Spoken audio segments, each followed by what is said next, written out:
Stay connected. We will see you on the live streams. Let's get right into it this afternoon. It was another near record day for COVID-19 cases around the state. We saw nearly 3,300 new cases today, with more than 1,500 people currently in hospitals battling the virus. Our daily percent of positive tests is now around 8.6%.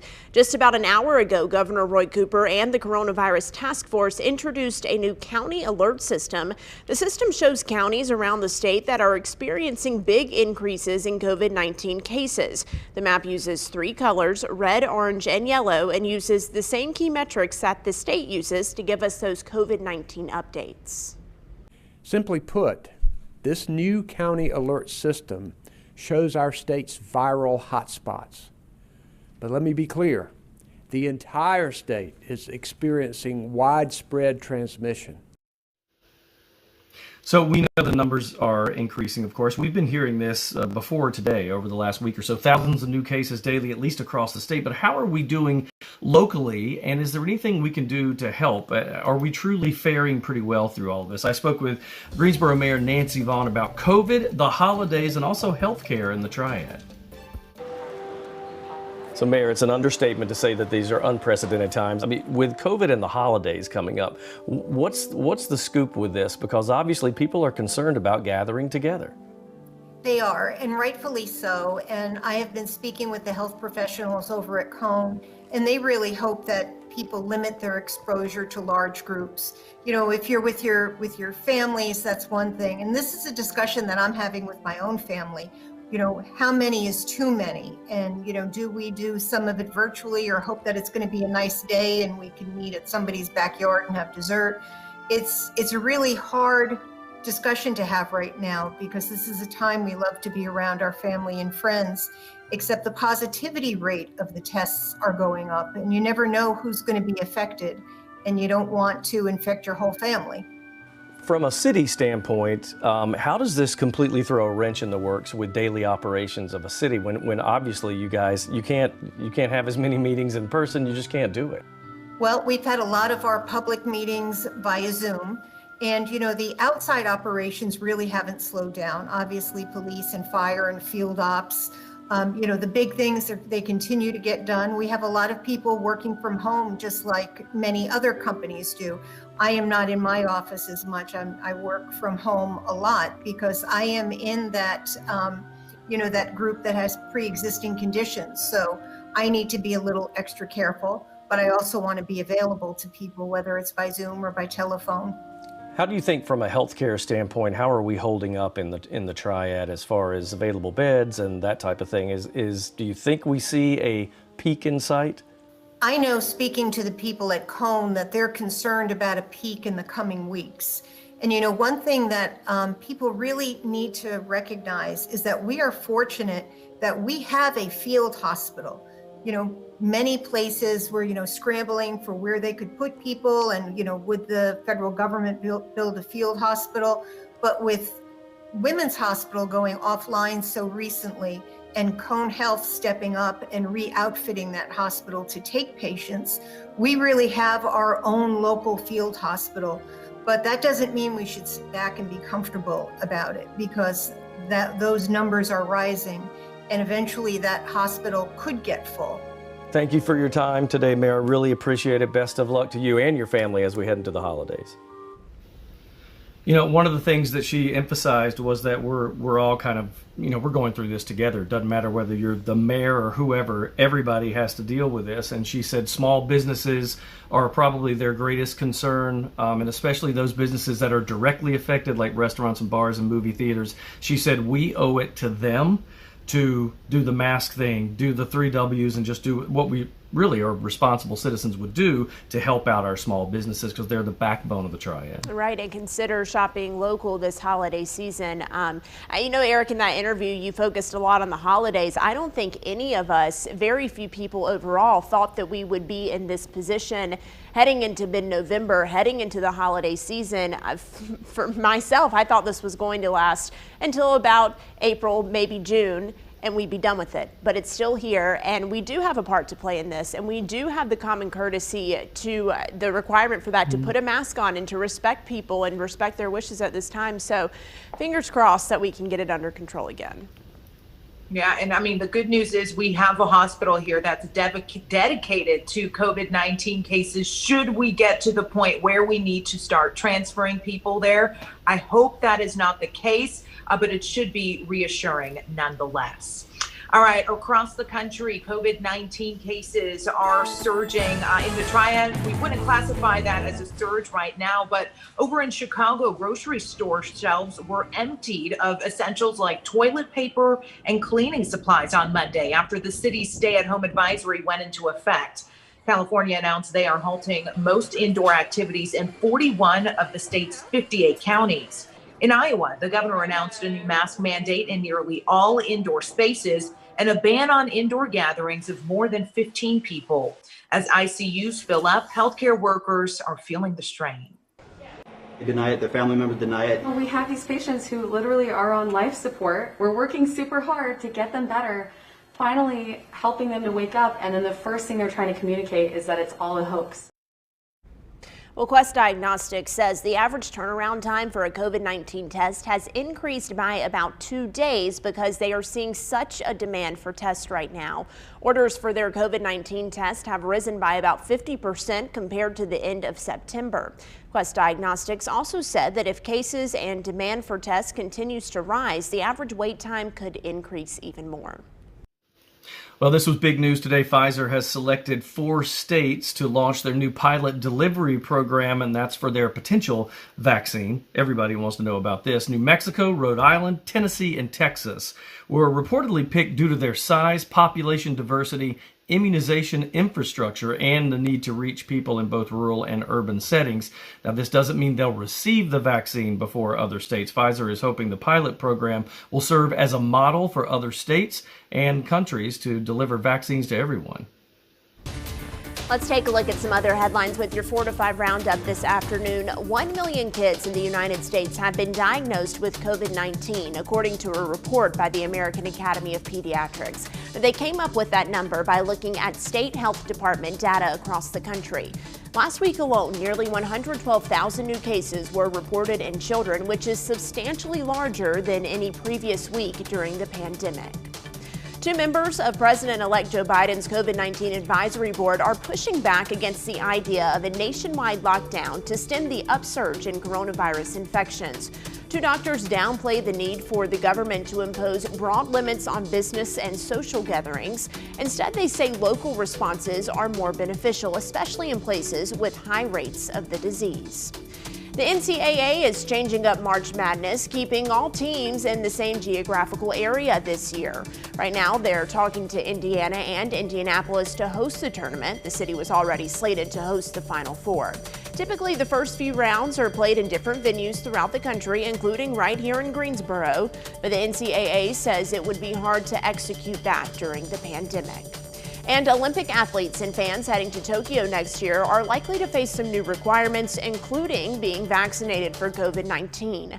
The International Olympic Committee says it's a way to protect the Japanese people. The Olympics were supposed to happen this past summer, but were postponed because of the pandemic.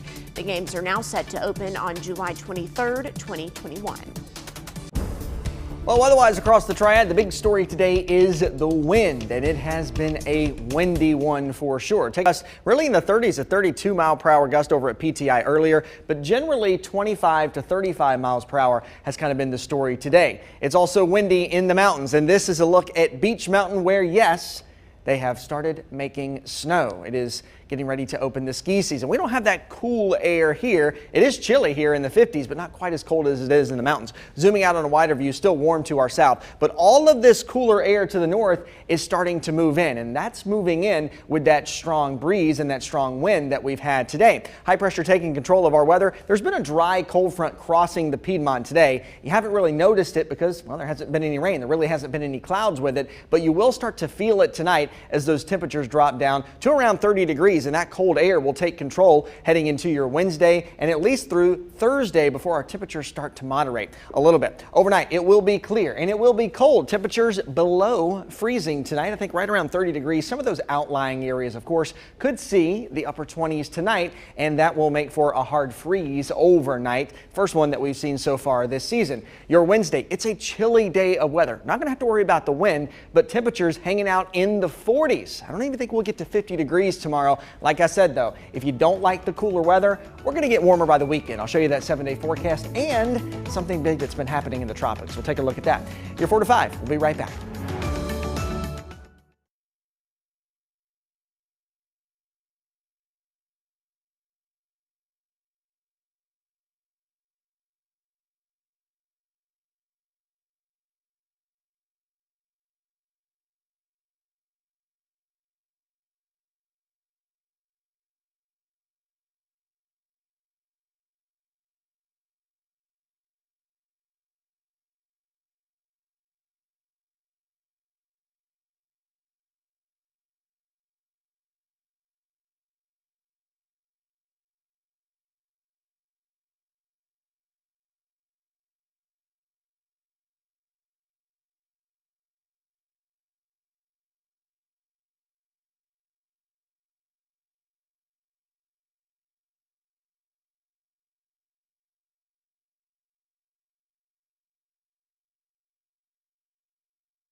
For the first time since March, the Greensboro Youth Symphony Orchestra will finally get to perform again, and on a cool stage at that. On Sunday, 3 youth ensembles will play at the new Arts.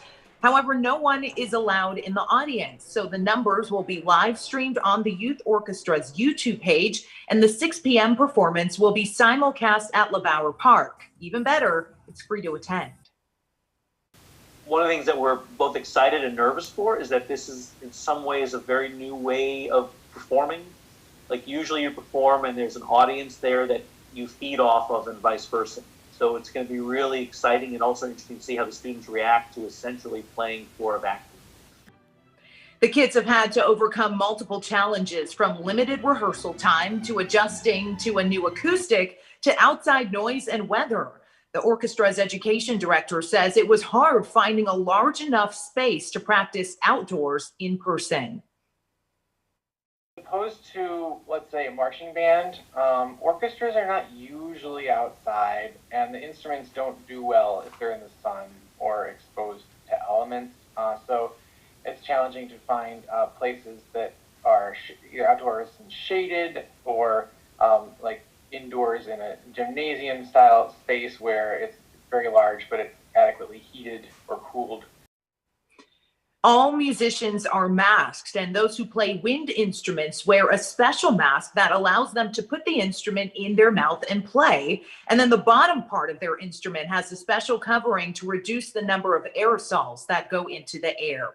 Now, some students only participated remotely, so they will not be performing live on Sunday. But at the end of the performance, that's going to be simulcast at LeBauer Park, there's actually going to be a recording put together of all of those students playing their numbers. So a lot of good things happening for the Greensboro Youth Symphony Orchestra. I know, they've been waiting to do something like this for months, and yeah, it's a little different, but hey, getting to perform at the Tanger Center, right? It's a pretty good trade-off. Yes, and I'm so excited that we are finally getting to see the Tanger Center be used. I think this is a perfect way to kind of kick off those performances. Yeah. I am very interested in the masks that the wind instrument players are going to be wearing. When you said that, Christian and I were both like, wait, what?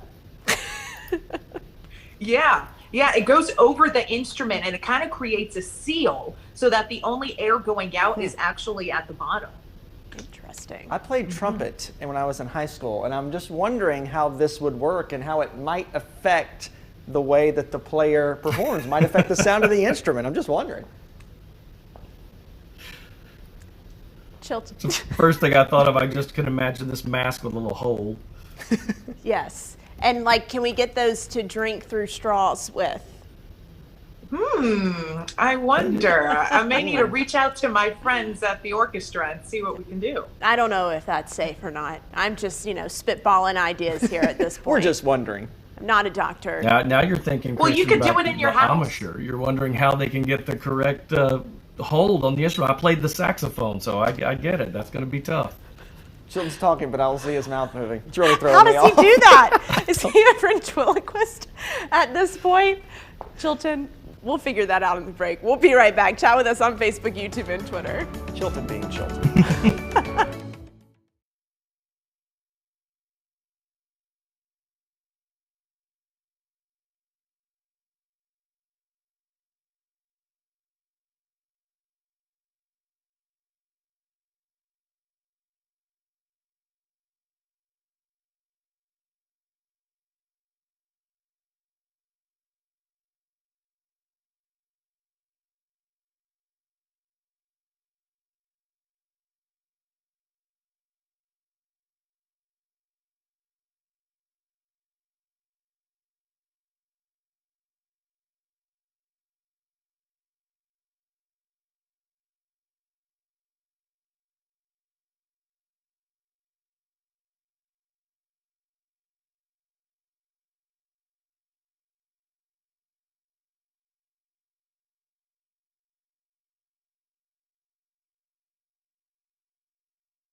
Check, check, 1, 2. I'd almost rather not be in the show than risk this weirdness.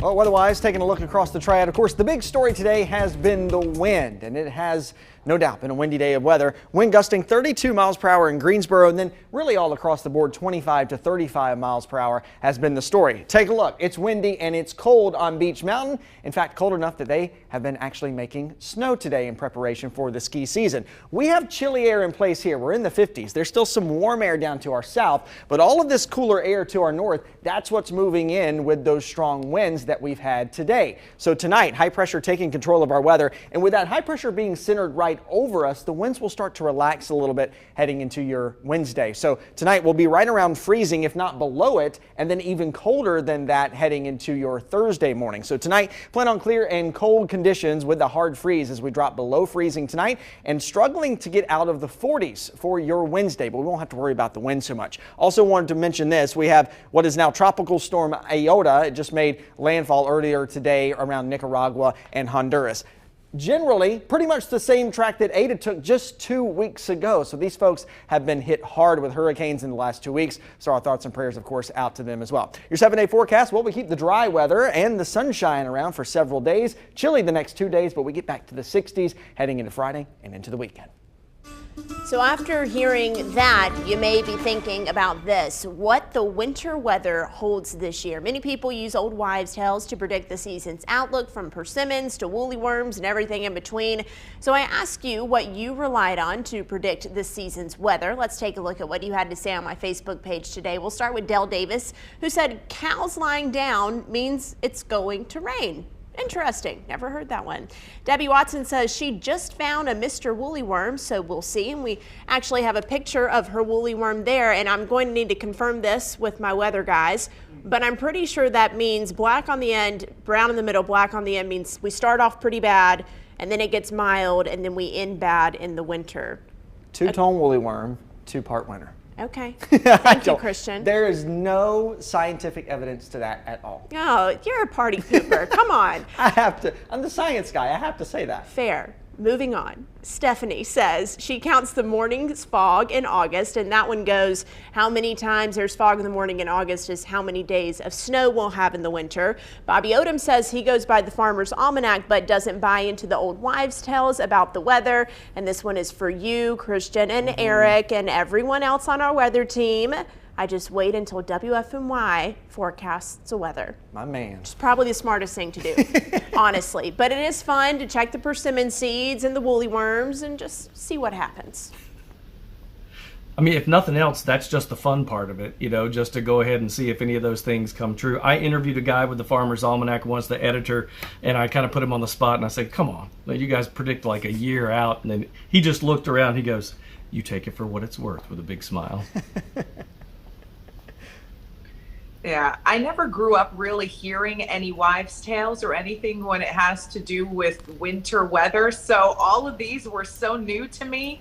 Farmer's Almanac didn't even use that really. So I just always turned on the TV and watched whoever the meteorologist was on air at the time. Good answer, Taisha. We like that. You know, there's also the other one about, you know, if you hear thunder, it will snow in 10 days. Yes. We've also debunked that one. But it is interesting to kind of look at all these and watch the data over time and kind of watch how things have gone and see if there is any correlation or how it's kind of happened that way. Some of them are close and some of them are really, really, really far away. It's still fun. It is fun. Don't you like predicting the future, Eric and Christian? Just let us have our turn. It's for entertainment. With the woolly for worms. entertainment purposes. It depends on what day it is. Fair. The 4 to 5 is coming right back, but we are live on Facebook, YouTube, and Twitter, and we would love for you to join us there, be a part of our conversation. And I will not have a snow forecast.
Coronavirus cases are not just surging in the United States. Across Europe, cases have been on the rise for weeks. But Europe and the U.S.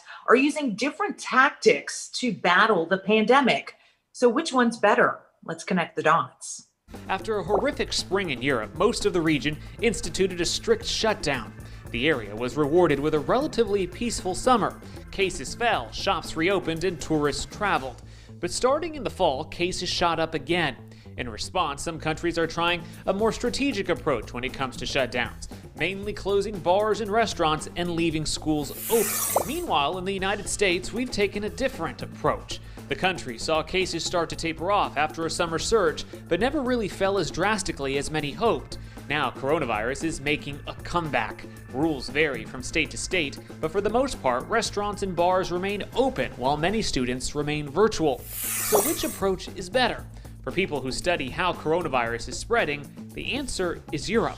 Bars and restaurants are some of the easiest spots for people to catch COVID-19, while schools offer little risk to children when they are not in a virus hotspot. Of course, scientists are considering viral transmission, not economic impact. Now, I do always think it is so interesting how different countries approach this pandemic. And, I have family that lives in London and I have family that live in Brussels. So just kind of hearing their experience. And, over there, the government is a little more in your face and in your lives. So it's just interesting to see the comparison here. It is interesting to see, and also our response to when we see stories like this. If we see these stats from other countries, will it make everybody kind of get a hold of things and say, hey, we've got to take control again and get this under control so we can kind of keep these numbers down and get back to normal as soon as possible? Right. I actually just listened to a podcast about this very topic this morning and did some more research about it. Tahisha, you hit the nail on the head. Not only do Europeans accept their government interceding in their lives, they almost expect it at this point. I know in Greece they have gone back into lockdown to the point where you have to send a text message to a government number saying when you're leaving your house. So they are really taking this to another level there, to a level that I do not think Americans would be okay with. No. So that you have to weigh the pros and cons of that. More of the 4 to 5s coming up after this. Stick around.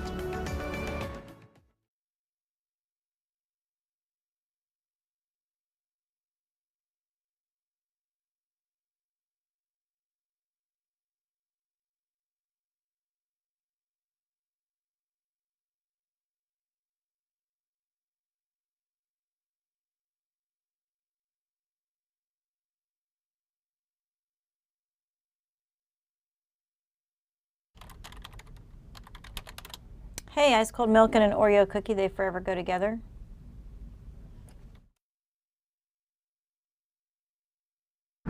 You may cross. Hey, mic check. Fox 8 is trying to get in our shots so hardcore right now. My goodness. Excuse me, sir. Excuse me. Mic check. Mic check.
Good afternoon, everyone. Welcome back to the 4 to 5. I'm Eric Chilton, joined by Maddie Gardner, Tahisha Moyes, and Christian Morgan.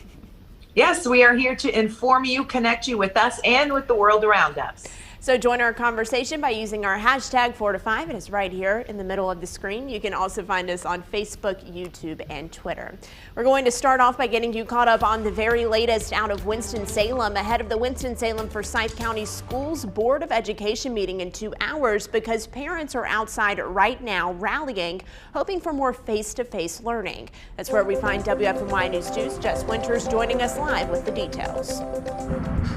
Hey, Maddie, how's it going? Yes, the rally just started at 4:30, so parents and their children just starting to trickle in with their signs. We have about 5 people here so far, but again, it's just supposed to start right at this minute, so we'll give it a little bit of time. We're outside of where the Winston-Salem Forsyth County Schools Board of Education meeting will happen tonight, and on the agenda, they're going to be talking about phased reentry, possible phased reentry for 2nd through 8th grade because pre-K through 1st is already back in the classroom. But this rally, these parents behind me are pro face-to-face learning. There are strong opinions on both sides. These parents are saying that we have to consider a lot of things, not just the metrics. We have to think about how bad screen time is for children. We have to think about mental health. And then, of course, on the other side, I spoke with some teachers today with the Forsyth County Association of Educators, and they're saying, yes, the metrics are everything. We have to look at these numbers.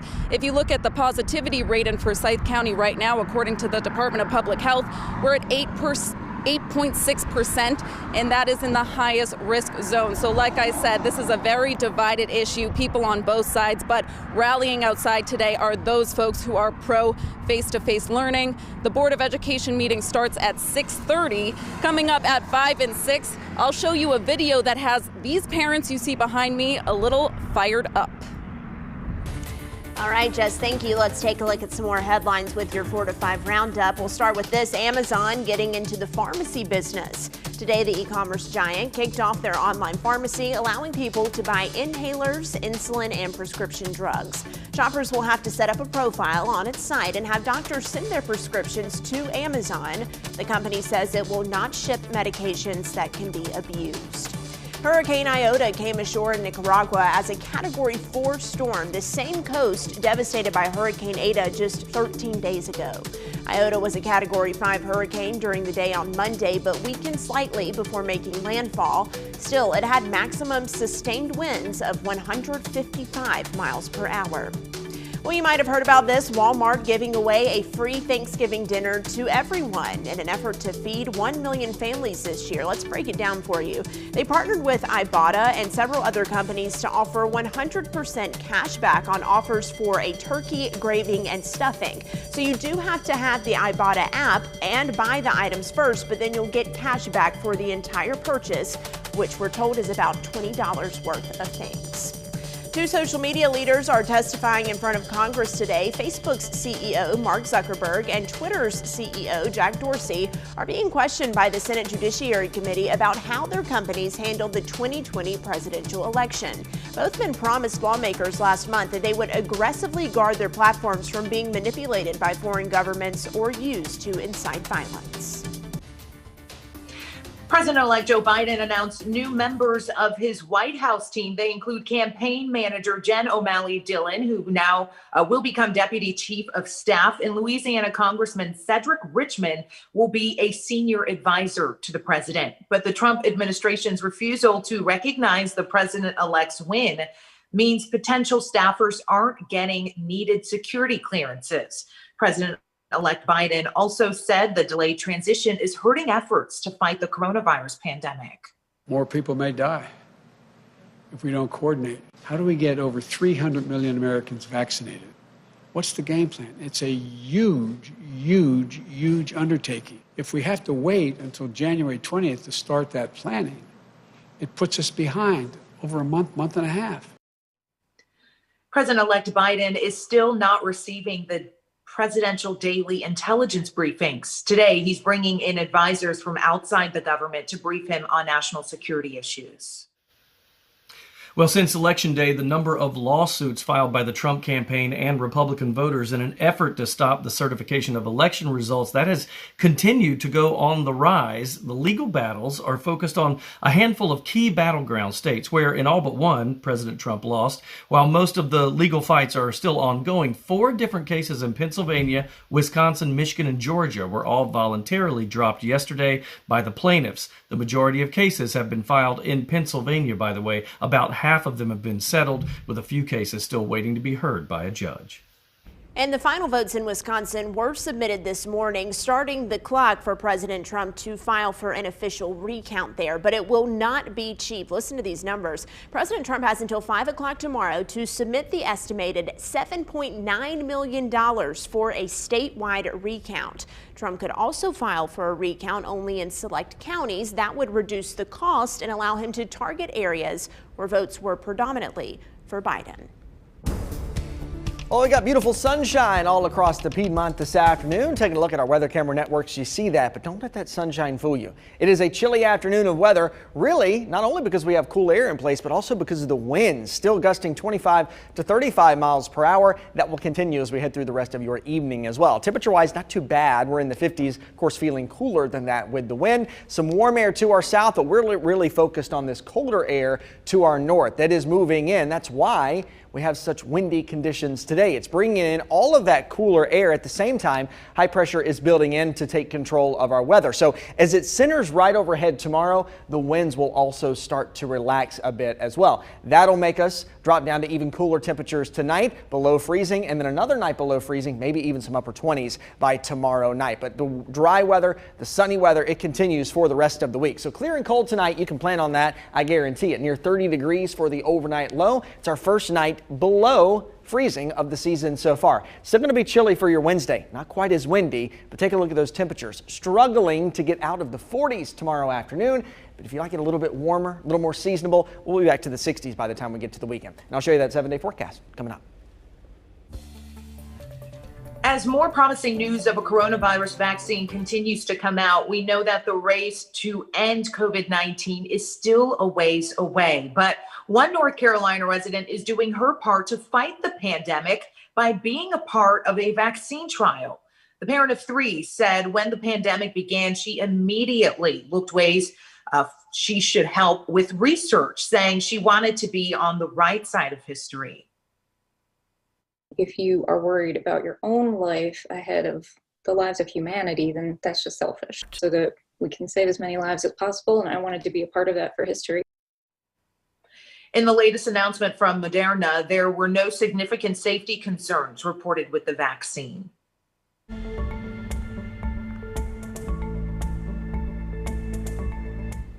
Local COVID-19 study, compensation up to $1,200. Qualify here. Hey, Maddie, what do you think about this? Well, I know that there are indeed local COVID-19 studies. Some of them do pay people, but the text message is throwing me off. I'm not so sure about this. Yeah, you're right to have your antenna up because the text, of course, is fake, even though it looks very real. The Better Business Bureau even got this text.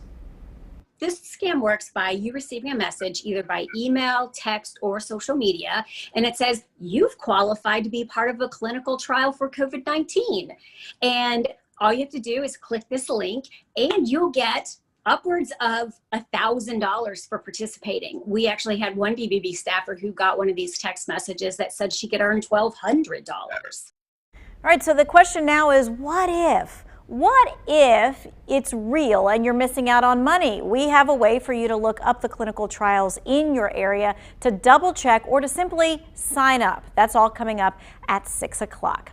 All right, speaking of money, we want to help answer your questions about possible evictions. Tonight at 5:30, we have an expert to help you understand your rights when it comes to evictions and the moratorium. You can text your questions to 336-379-5775. All right, if you were one of the 43,000 people who applied and got rent and utilities help from the HOPE grant, here is an update. The state has hired 100 temporary workers to help work through all of those applications because there are so many.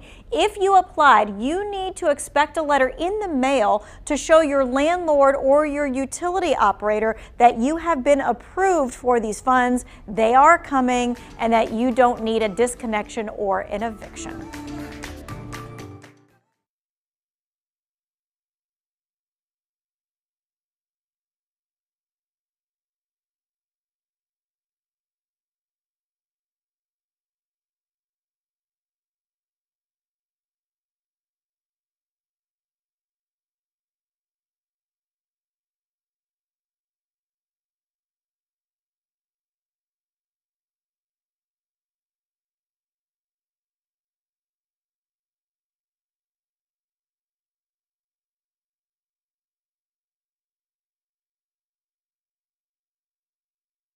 One, two, 1, 2, 3, 1, 2, 3, 4, 1, 2, 3, 4, 5. Checky. Yeah. Checking the mic. 1, 2, 1, 2, 3. Hello. Okay.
So we all need a break from 2020. And hey, the holidays are here, so that's a little break. I found a photographer in Eden who, along with some other downtown Eden business owners, decided to decorate their storefronts for the holidays. But Ashley Latham went Ralphie on us, and she killed it. Here's how she is spreading happiness all over Eden with this Christmas story display.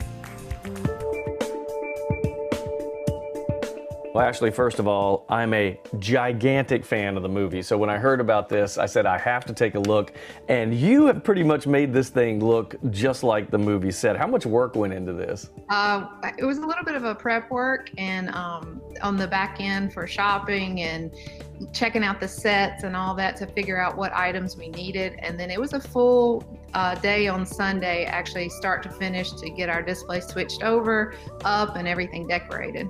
You have to tell me what was your process in finding these individual pieces? Because these aren't not easy things to find in some cases, because this takes place I think takes place way back in the 1940s. We were a little disappointed with the cancellation of the Christmas parade due to COVID and the safety of everyone. So we decided we wanted to do a holiday stroll next Saturday after Thanksgiving. And so we decided to revamp all of our windows to have all the Christmas holidays switched over from fall. And I had the idea of a Christmas story. First off, I knew I had to find a leg lamp. I knew that probably wasn't going to be a local thing. So I went to Amazon. I found that, and just like Amazon's so good at, it immediately said I needed a Ralphie cutout, which I purchased that. And then from there, I really just pulled up still scenes of the movie, as a family, we watched A Christmas Story recently, and my kids were all into it. They knew we were doing the display. My daughter was taking notes of all the little things that she saw. So it really took about a week or so to pull all the little details together, but then really created that movie set look that we were hoping for. Well, you are officially now the downtown Eden Christmas elf. So thank you for everything that you've done. We love it. Excellent work. All right, if you want to check it out yourself, they're located at 619 Washington Street in downtown Eden. She nailed it. It's so good. So I asked you on Facebook, and honestly, I wasn't expecting the reaction that I got. I got a lot of answers to this. I said, what's your favorite line from A Christmas Story? Oh boy, did you guys come through. Chrissy Wood said, meatloaf, schmeatloaf, double beatloaf, I hate meatloaf. That would be Randy. There were lots of Randy quotes, by the way. Jason Hutchins probably had one of my favorite ones. Over the years, I got to be quite a connoisseur of soap. My personal preference is for Lux, but I found Palmolive had a nice piquant after dinner flavor. Elizabeth said, fragile, it must be Italian. Leah said, I can't put my arms down. Another Randy line there. And then Elizabeth, this one's classic. In the heat of battle, my father wove a tapestry of obscenity that, as far as we know, is still hanging in space over Lake Michigan. All incredible lines from one of my favorite of all time. Okay, level with me here. I got something to admit. Oh, no. She's never seen it. I've never seen it. I've never seen it. Is this the part where what are you going to do with Yeah, me? what do we do? we just Can leave? we get Chilton off? Like, Tahisha, you're on All your right, own with gotta this go. one. You need to watch it tonight. Wow. No excuses. Yes. So funny. I'll think about it. No, I just thought for you. You're doing it. I'm doing it. You later. You're going to keep my eyes open and put a remote in my hand. We've made your plans for you. Yes. Yep. It's funny how much these movies and TV shows become a part of our vernacular, the things we say every day. I grew up saying fragile as a joke before I ever watched A Christmas Story, and that's how much it's become embedded in our world. It's so funny, you know, we get to this time of the year and it's such a classic movie, and even if you haven't seen the movie, Tahisha, even if you haven't, you know a line from it or you've heard a line from the movie, so you can somehow relate to it. So once you watch it tonight, Tahisha, you'll be able to recite all these. I know one line. What is it? I know one line. You'll shoot your eye out. Your eye out. I knew that was going to be it. Okay, you get half a point for that. Okay. We'll be back.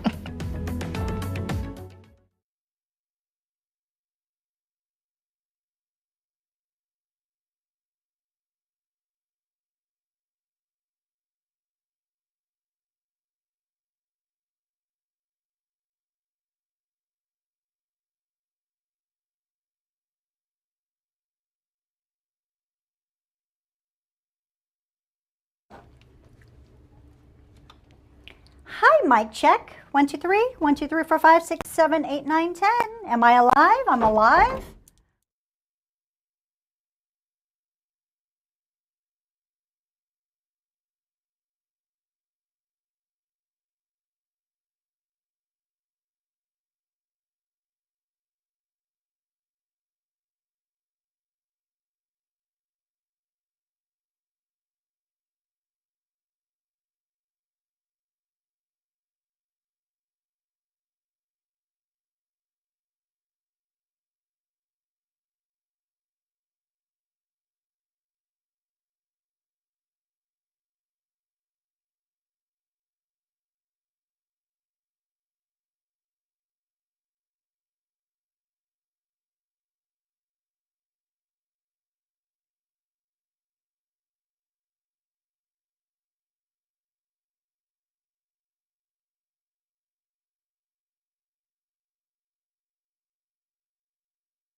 I'm Stacey Spivey, and here's a look at what's trending online in your social snapshot. The SpaceX Dragon crew Resilience has made it to the International Space Station, but the astronauts brought along a little friend with them.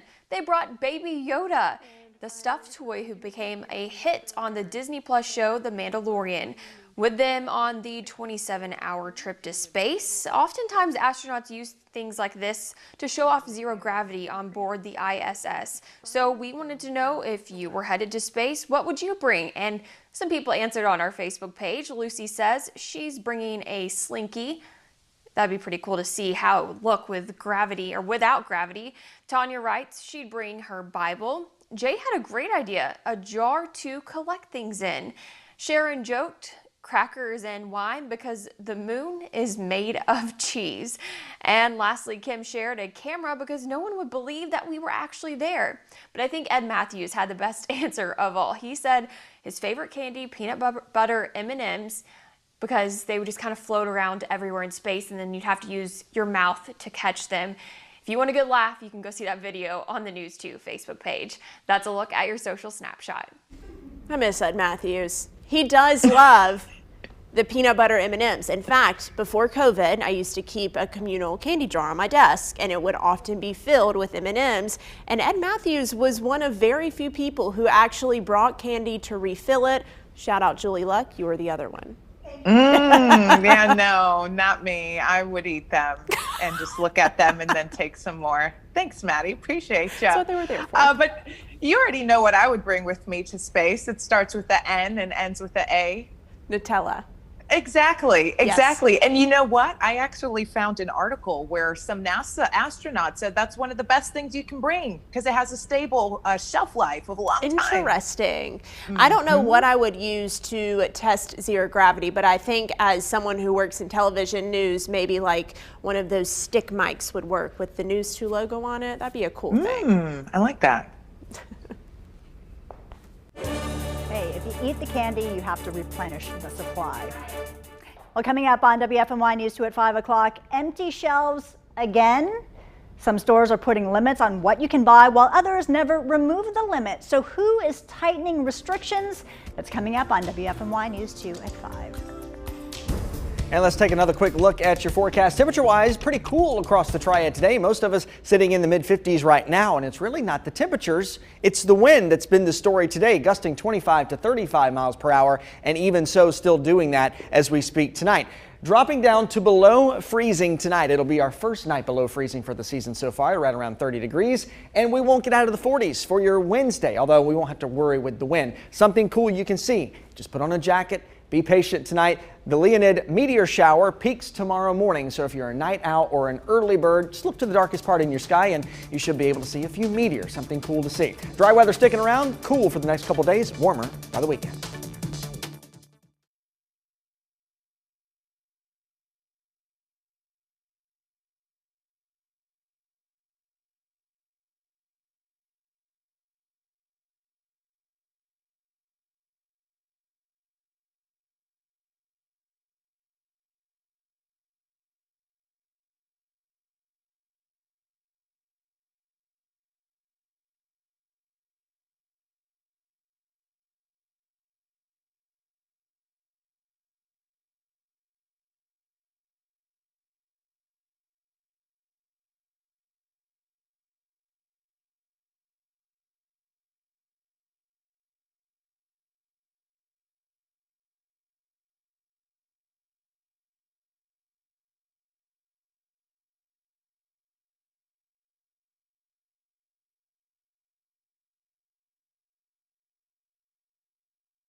Hello, mic check 1, 2, 3, 4, 5, 6, 7. Good. Hey, mic check 1, 2, 3. Can you hear me with my mask on? And it's very windy. Hello, hello, hello. Might be screaming.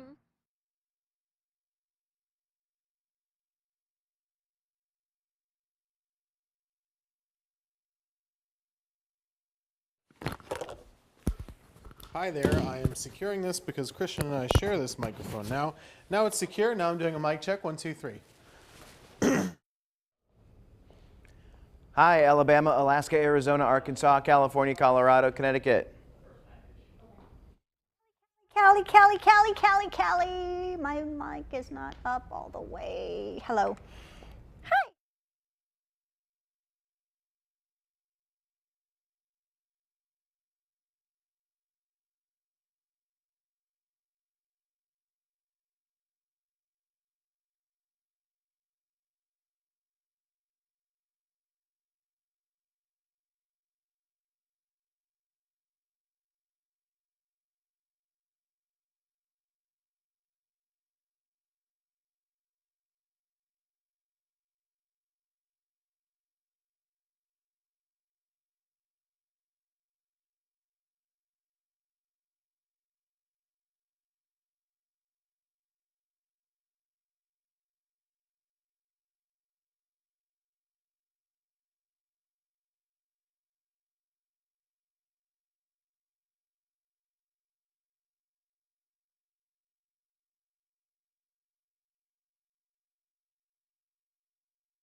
It's time for my 2 cents. I think we're losing our common courtesy. I've run into several instances in the past week where it seems traditional manners were forgotten.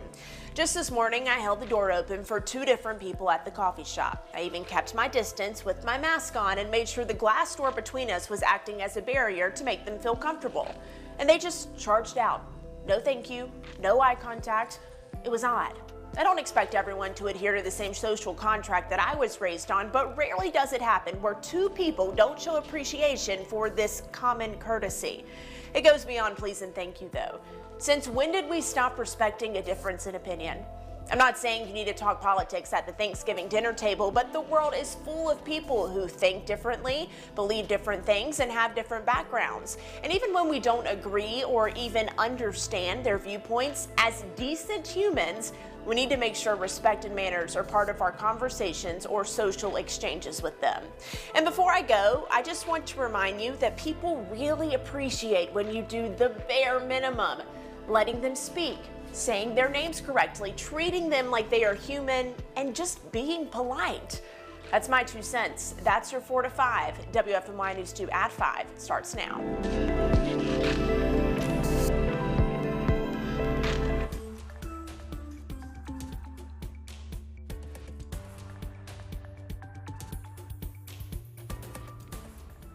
Will the phased re-entry project process continue for higher grades at Winston-Salem for Forsyth County Schools? That is the topic